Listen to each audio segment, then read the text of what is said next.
My self doctor Sushma Jain, associate professor chemistry, government Dungar college Bikaner. पिछले lecture में मैंने आपको पिरोल के बनाने की विधियां, विरचन की विधियां मैंने विस्तार से बताई थी। आज मैं आपको पिरोल के भौतिक और रासायनिक गुणों के बारे में विस्तार से चर्चा करूंगी। पिरोल के भौतिक गुण क्या क्या हैं? ये शुद्ध अवस्था में रंगहीन द्रव है। वायु के संपर्क में आने पर यह काले भूरे रंग का हो जाता है। जल में अल्प विलय परंतु ईथर व अल्कोहल में शीघ्रता से विलय हो जाता है। इसका क्वथनांक है 131 डिग्री सेल्सियस और द्विध्रुव आघूर्ण या डायपोल मोमेंट है 1.80 dy। रासायनिक अभिक्रिया, ये योगात्मक अभिक्रियाएं देता है, यानी कि हाइड्रोजन इसमें ऐड हो जाता है। इस रिएक्शन को हम हाइड्रोजनेशन भी कहते हैं।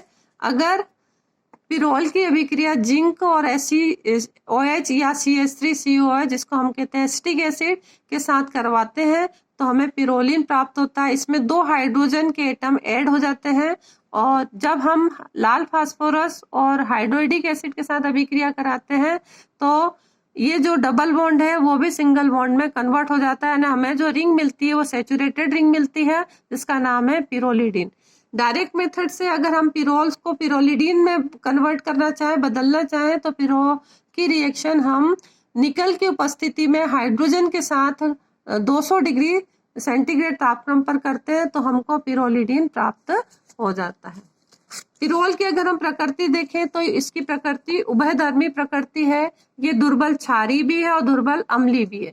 इसकी दुर्बल क्षारीय है, ये पता लगता है कि इसकी pKb की जो वैल्यू वो 13.6 है। इसकी दुर्बल क्षारीय प्रकृति का कारण है कि नाइट्रोजन का जो लोन पेयर ऑफ इलेक्ट्रॉन है वह पिरोल के एरोमेटिक सेक्सटेट में भाग ले लेता है, इसलिए किसी भी प्रोटॉन को देने के लिए उपलब्ध नहीं होता है। इस कारण से ये इसकी जो प्रकृति है दुर्बल क्षारीय प्रकृति। साथ ही क्या होता है कि जब नाइट्रोजन का lone pair of electrons aromatic sextet में भाग ले लेता है तो वो जो मिलने के कारण वो इलेक्ट्रॉन डिफिशिएंट हो जाता है, नाइट्रोजन इलेक्ट्रॉन डिफिशिएंट हो जाता है, जिसके कारण जो हाइड्रोजन है वो आसानी से इसमें से बाहर निकल जाता है और एक ऋणायन बन जाता है। पिरोल का ही ऋणायन बन जाता है और जो बना हुआ ऋणायन है उसकी कई सारी रेजोनेटिंग स्ट्रक्चर्स बन सकती हैं, या ये हम कह सकते हैं कि अनुनाद के कारण यह जो एनायन है वो स्थायी हो जाता है और इस तरह से पिरोल एक दुर्बल अम्ल की तरह भी व्यवहार करता है। किस तरह से, यहाँ पर देखिए ये रिएक्शन, पिरोल की रिएक्शन KOH के साथ पोटेशियो पिरोल बनता है, यानी कि इसमें से हाइड्रोजन बाहर निकल गया। ये रिएक्शन बता रही है कि इसकी जो प्रकृति है वो दुर्बल अम्लीय है और यहाँ पर ये जो बन गया एनायन बन गया, पिरोल का एनायन बन गया है। ये एनायन में अब इलेक्ट्रॉन का डीलोकलाइजेशन होता है। यहाँ पर जो लोन पेयर ऑफ इलेक्ट्रॉन्स है वो इस नाइट्रोजन कार्बन के बीच में बॉन्ड बनाते हैं। इस कार्बन और इस कार्बन के बीच का बॉन्ड के जो इलेक्ट्रॉन है वो डिलोकलाइज होते हैं, इसलिए इस पे नेगेटिव चार्ज आ जाता है और यहाँ पर बॉन्ड का फॉर्मेशन हो जाता है। ये बॉन्ड का फॉर्मेशन हो गया, यहाँ पर नेगेटिव चार्ज है। अब ये जो नेगेटिव चार्ज का मतलब है इस पे 2 इलेक्ट्रॉन है, ये इस कार्बन और इस कार्बन के बीच में बॉन्ड का फॉर्मेशन करते हैं और यहाँ पे बॉन्ड जो है शिफ्ट होता है इस तरफ, यानी कि इस पर पॉजिटिव आ गया, इस पर नेगेटिव आ गया, पॉजिटिव नेगेटिव मिलकर बॉन्ड का फॉर्मेशन कर लिया, तो यहाँ पर ये बॉन्ड बन गया और यहाँ पर नेगेटिव हो गया।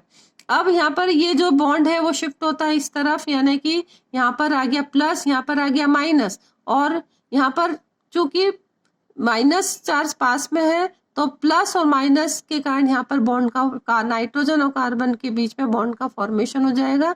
ये यहाँ पर बॉन्ड का फॉर्मेशन हो गया, यहाँ पर नेगेटिव चार्ज बन गया।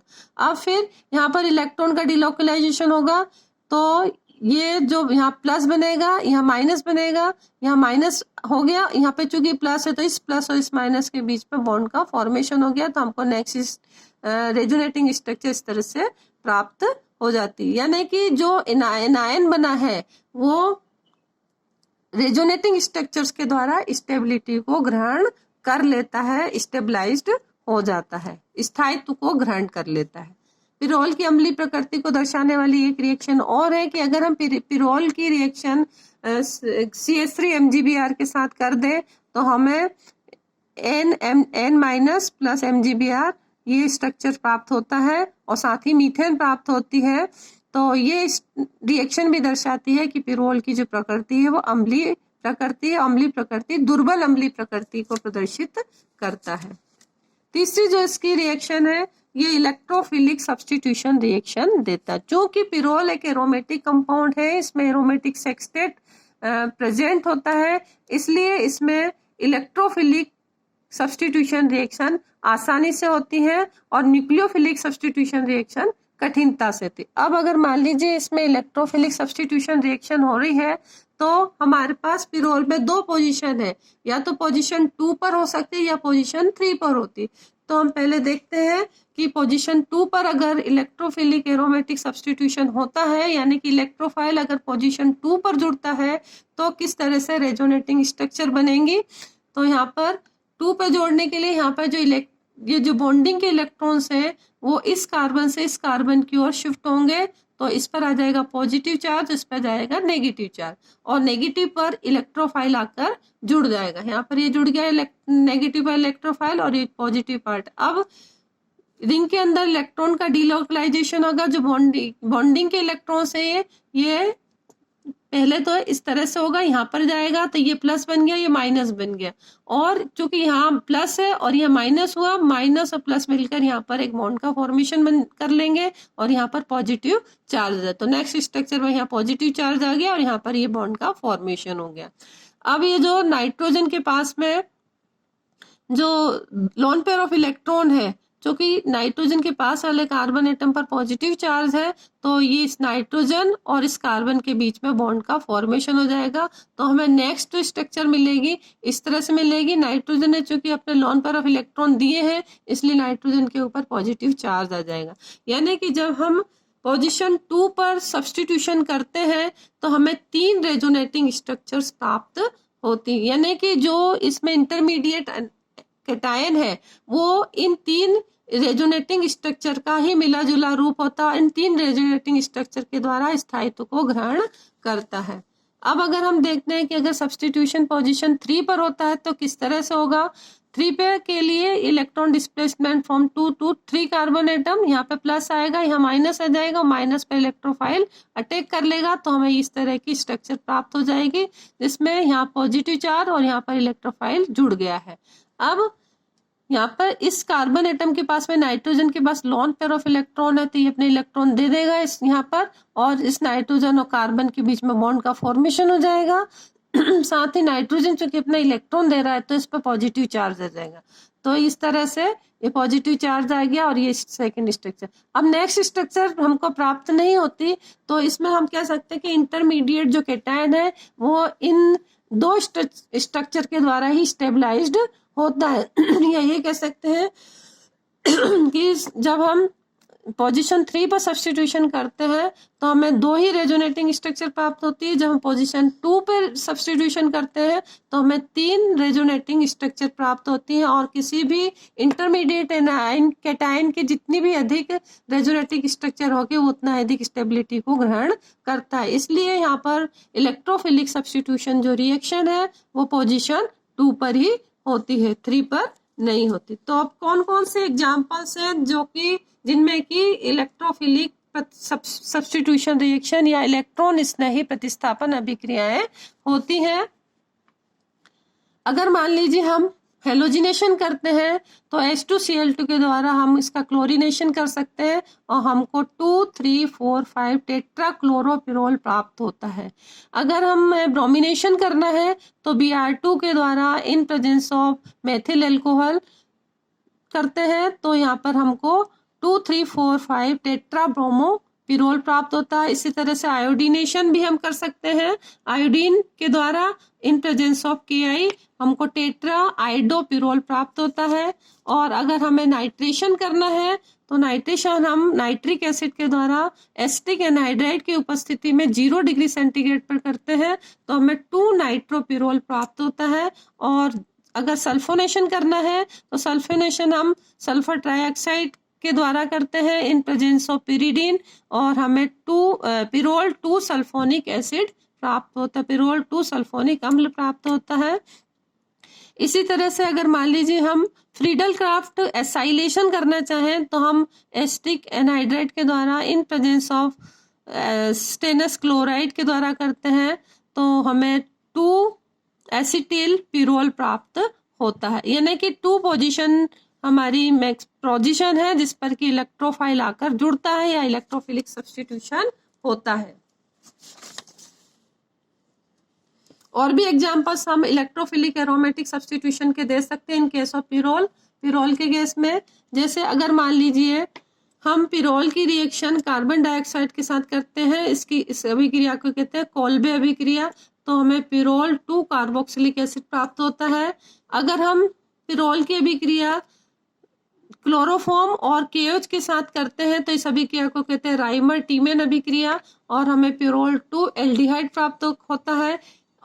यदि हम पिरोल की अभिक्रिया मेथिल साइनाइड और HCl के साथ करते हैं, इस अभिक्रिया को कहते हैं होवेन हॉश अभिक्रिया, तो हमें 2 एसिटिल पिरोल प्राप्त होता है। और यदि हम रिएक्शन HCl और HCN के साथ करते हैं तो इस अभिक्रिया को कहते हैं गट्टरमन अभिक्रिया और हमें पिरोल 2 एल्डिहाइड प्राप्त होता है। इसी तरह से अगर हम रिएक्शन एराइल डाइजोनियम सॉल्ट के साथ करते हैं, ये रिएक्शन कपलिंग रिएक्शन भी कहलाती है, युग्मन अभिक्रिया कहलाती है, और इसमें जो हमको कंपाउंड प्राप्त होते हैं उनको कहते हैं एजोडाइज, क्योंकि ये कलरफुल होते हैं। और यहाँ पर जो इलेक्ट्रोफाइल है वो है N double bond NR AR, जो कि पोजीशन 2 पर आकर जुड़ता। सभी में पोजीशन 2 पर ही इलेक्ट्रोफाइल जुड़ा हुआ है, इसलिए सभी इलेक्ट्रोफिलिक एरोमेटिक सब्स्टिट्यूशन के एग्जाम्पल। कई अभिक्रियाएं पिरोल की ऐसी हैं जो कि ये प्रदर्शित करती हैं कि पिरोल में जो नाइट्रोजन है वह सेकेंडरी प्रकृति का है, द्वितीयक प्रकृति का, सेकेंडरी नेचर का है। उसको प्रदर्शित करने के लिए ये रिएक्शंस हैं कि अगर पिरोल की रिएक्शन एसिटाइल क्लोराइड के साथ 80 डिग्री सेल्सियस पे करें तो हमें N एसिटाइल पिरोल प्राप्त होता है, जो कि आइसोमेराइज होकर गरम करने पर आइसोमेराइज होकर पिरोल 2 एसिटाइल पिरोल प्राप्त हो जाता है ना, आइसोमेराइज हो जाता है 1 एसिटाइल पिरोल से 2 एसिटाइल पिरोल में समावयवीकरण हो जाता है इसका। इसी तरह अगर पिरोल की रिएक्शन मेथिल आयोडाइड के साथ 60 डिग्री सेल्सियस पे करते हैं तो हमें N मेथिल पिरोल प्राप्त होता है और जिसका गर्म करने पर 2 मेथिल पिरोल में समावयवीकरण हो जाता है। तो ये दोनों रिएक्शन प्रदर्शित करती हैं कि पिरोल में जो नाइट्रोजन है वो द्वितीयक नेचर का है, सेकेंडरी नेचर का है, द्वितीयक प्रकृति का है। नेक्स्ट अभिक्रिया नाभिक स्नेही अभिकर्मक के साथ भी हम पिरोल की रिएक्शन कर सकते हैं। अगर हम ग्रिग्नार्ड रिएजेंट के साथ इसकी रिएक्शन करते हैं तो pyrrole plus CH3 MgBr N MgBr, जो MgBr है वो नाइट्रोजन पे अटैच होता है और हमें साथ ही मीथेन भी प्राप्त होता है। ये रिएक्शन न्यूक्लियोफिलिक रिएजेंट के साथ रिएक्शन है। इसी तरह से सोडामाइड के साथ रिएक्शन करें तो हम N सोडियो पिरोल प्राप्त होता है हमें, और अगर हम N ब्यूटाइल लिथियम के साथ पिरोल की अभिक्रिया करते हैं तो हमें N लिथियो पिरोल प्राप्त होता है और साथ ही नॉर्मल ब्यूटेन बनता है। तो नाभिक स्नेही अभिकर्मक के साथ भी हम पिरोल की रिएक्शन करवा सकते हैं। नेक्स्ट रिएक्शन है कि इसकी जो रिंग है वो ओपन भी हो जाती है। अगर हम इसकी रिएक्शन हाइड्रोक्सिलेमिन के साथ कर दे, 2 मोल हम ले लें हाइड्रोक्सिलेमिन के, तो इसकी जो रिंग है साइक्लिक स्ट्रक्चर है वो ओपन स्ट्रक्चर में बदल जाता है और हमें मिलता है dioxime of succinaldehyde CH2 CH double bond NOH CH2 single bond CH2 CH double bond NOH और 1 मोल हमको प्राप्त होता है अमोनिया का। नेक्स्ट रिएक्शन है इसकी ऑक्सीडेशन, ऑक्सीकरण। अलग अलग ऑक्सीडाइजिंग रिएजेंट के द्वारा हमको अलग अलग प्रोडक्ट प्राप्त होते हैं। अगर हम ऑक्सीकरण क्रोमियम ऑक्साइड के साथ एसिटिक एसिड की उपस्थिति में करें तो हमें मेलिनीमाइड प्राप्त होता है, और यदि हम सोडियम हाइपोक्लोराइड के साथ करें in presence of sodium hydroxide तो हमें डाइक्लोरोमेलिनीमाइड प्राप्त होता है। ये स्ट्रक्चर है इसका डाइक्लोरोमेलिनीमाइड का। वलय का विस्तार, रिंग एक्सपेंशन की अभिक्रिया भी हम पिरोल के लिए कर सकते हैं कि अगर पिरोल की रिएक्शन सोडियम इथॉक्साइड के साथ की उपस्थिति में क्लोरोफॉर्म के साथ करते हैं तो हमें बीटा क्लोरोपिरिडीन प्राप्त होता है। इसमें एक कार्बन एटम बढ़ गया है, यहाँ पे 5 कार्बन एटम की रिंग है, यहाँ पे 6 कार्बन एटम की रिंग है, यानी कि रिंग बढ़ गई है, इसलिए हम इसको कहते हैं यहाँ पर एक्सपेंशन ऑफ रिंग। मैकेनिज्म किस तरह से होती है कि जो CH Cl3 है, Cl का माइनस आई इफेक्ट है, इसलिए ये जो बॉन्डिंग के इलेक्ट्रॉन्स है वो थोड़े से Cl की ओर डिस्प्लेस हो जाते हैं, और इसलिए इस पर आंशिक कार्बन पर आंशिक धन चार्ज आ जाता है और Cl पर आंशिक ऋण चार्ज आ जाता है। धन चार्ज आने के कारण यहाँ पर जो इथॉक्साइड आयन है इसमें से प्रोटॉन को बाहर निकाल लेता है, तो हमें जो मिलता है एनायन मिल जाता है CCl3 माइनस ऋणायन मिलता है यहाँ पर हमें, और साथ ही मिलता है C2H5OH। अब ये जो CCl3 ऋणायन है इसमें से एक Cl एज ए माइनस के फॉर्म में बाहर निकल जाता है और हमें मिलता है डाइक्लोरोकार्बिन और साथ ही Cl माइनस।